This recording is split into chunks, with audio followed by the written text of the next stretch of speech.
Péssima notícia no Corinthians, Yuri Alberto passou por cirurgia e no vídeo de hoje do canal do Nicola te conto quanto tempo o centroavante vai ficar de fora das partidas alvinegras. Mais de 100 milhões de reais, essa é a dívida atualizada do Corinthians em ações na FIFA. Vídeo de hoje do canal do Nicola te conta sobre esse caos financeiro que envolve o Timão e fala também as últimas do mercado, bastidores, finanças e muito mais. Fala aí pessoal, sou Jorge Nicola, bem-vindos a mais um vídeo do canal, sempre bom ter vocês por aqui, sem perder tempo, pedir para deixar like, se inscrever no canal e ativar as notificações. Hora de falar sobre Yuri Alberto, que passou por cirurgia na madrugada dessa quarta-feira. O atacante do Corinthians sentiu fortes dores abdominais na terça, foi a um pronto-socorro, por lá fizeram exames e constataram uma hérnia inguinal. Houve a necessidade imediata de cirurgia, ele já está bem, vai ter alta nessa quinta-feira, mas fica de fora do Corinthians por pelo menos 2 meses. O tempo de recuperação estimado tem tudo a ver com algo parecido ao do Gustavo Henrique. O zagueiro do Corinthians também passou por um processo de cirurgia por conta de uma hérnia inguinal e perdeu mais ou menos 8 semanas. Sem o Yuri Alberto por 2 meses, o Corinthians passa a ter enormes problemas do meio para frente, especialmente porque também já perdeu Memphis Depay por 1 mês e o Carrillo até o fim da temporada. O holandês e o peruano nem fizeram parte da última partida do Corinthians, derrota por 2-1 para o Juventude em Caxias do Sul.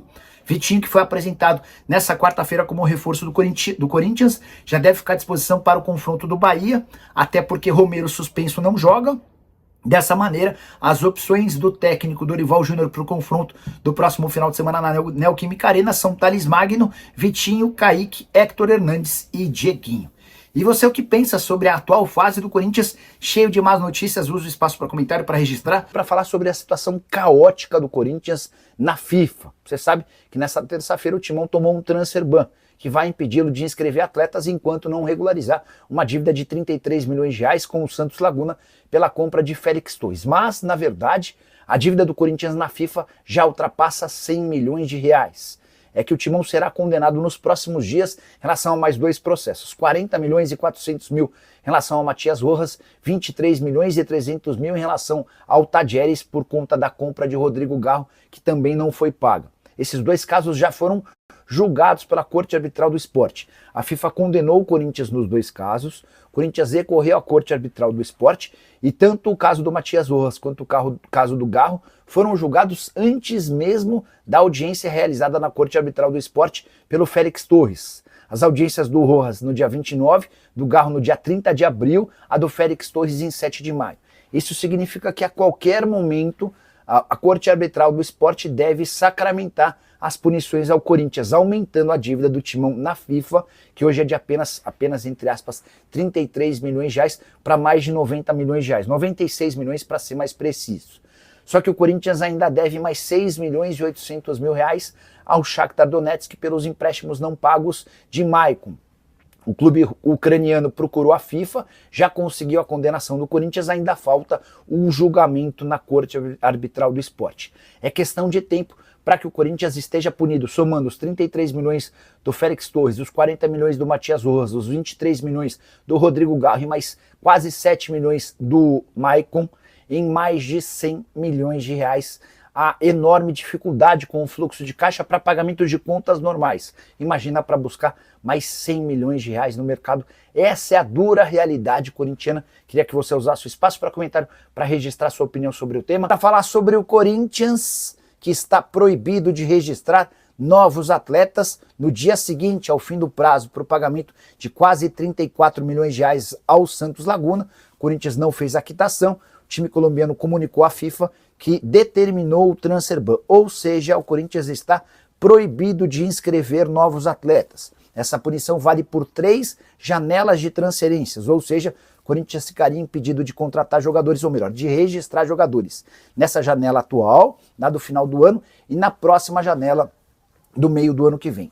A única exceção, a única possibilidade de essa punição cair é se o Corinthians fizer o pagamento ao Santos Laguna de 6 milhões e 145 mil dólares ou 33 milhões e 100 mil reais. Importante dizer que esse pagamento precisa ser feito à vista. Nos últimos dias, o presidente em exercício do clube, Osmar Stabile, tentou negociar com o Santos Laguna um parcelamento e a resposta foi de que não há nenhuma chance de acordo. O Santos Laguna alega que tentou por mais de 20 vezes comunicações com o então presidente do Corinthians, o Augusto Melo, e foi ignorado solenemente. Diante desse cenário, ou o Corinthians paga os 33 milhões e 100 mil reais à vista, ou vai ficar impedido de registrar atletas. Janela por aqui se encerra em 2 de setembro. E o Timão ainda busca mais um atacante, mais um zagueiro e mais um lateral direito. O Vitinho foi inscrito antes dessa punição, ou seja, vai ter condição de atuar. Só para completar, outra informação importante: Corinthians deve ser comunicado nos próximos dias de outra punição pesadíssima. Já foi condenado pela FIFA em junho a pagar 40 milhões de reais a Matias Rojas. O Corinthians não fez o pagamento e o caso foi parar na Corte Arbitral do Esporte, que deve, ainda nesse segundo semestre, condenar o Corinthians ao pagamento. Aí o Timão passaria a ter 2 transfer ban e a necessidade de uma quitação de 73 milhões de reais. Como é que o Corinthians vai tentar resolver essa questão do ban relacionado ao Santos Laguna? O clube tem procurado parceiros, patrocinadores e até cotas de televisão para antecipação de receitas, a fim de zerar essa pendência e poder voltar a registrar jogadores. Boa noite, Nicola. Cheguei tarde. Não sei se você já falou como é que vai ser esses novos direitos de TV do Corinthians e do Flamengo. Lucas, hoje o Lauro Jardim, e o Globo trouxe uma informação importante sobre o tema. Deixa eu até abrir aqui, ó, porque aí a gente lê a matéria juntos e vocês tiram as suas próprias conclusões. A verdade é que, nesse momento, o Corinthians passa a ter o melhor contrato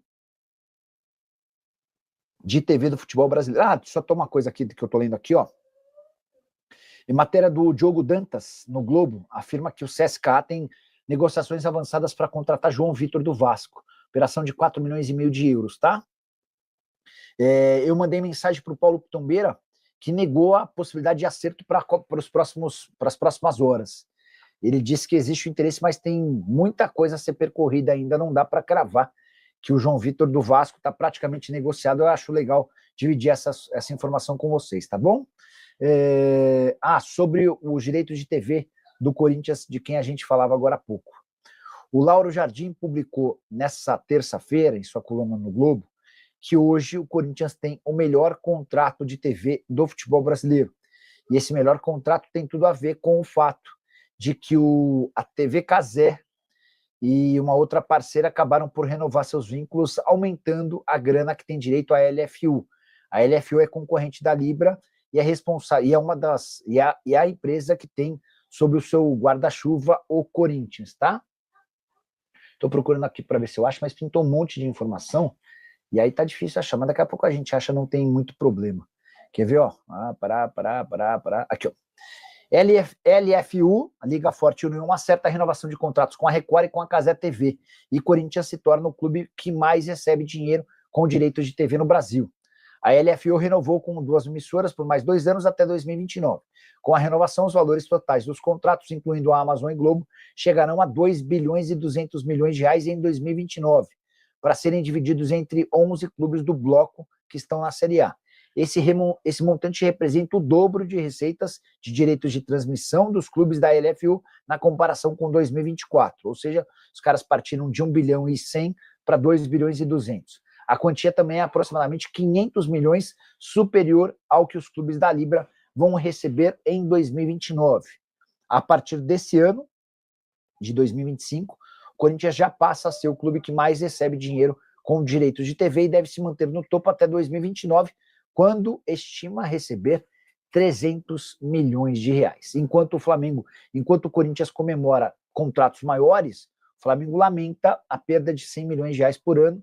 O BAP, o atual presidente, alega que seu antecessor, Rodolfo Landim, foi muito mal nessa negociação. Eita, rapaziadinha boa, ficamos aqui com aquele giro de notícias super importante do Corinthians, né, rapaziadinha boa? E aí, como é que vocês estão, hein? Já deixa o like nesse vídeo, inscreva-se no canal, ativa o sino das notificações para ficar por dentro de todas as atualizações do maior clube do Brasil, claro, né? A gente sempre tá falando dele, o maior clube do mundo. Então, se você gostou do vídeo, chega aqui, deixa aquele like pra cima, vamos por tudo, até o próximo vídeo, vamos que vamos, tchau, tchau.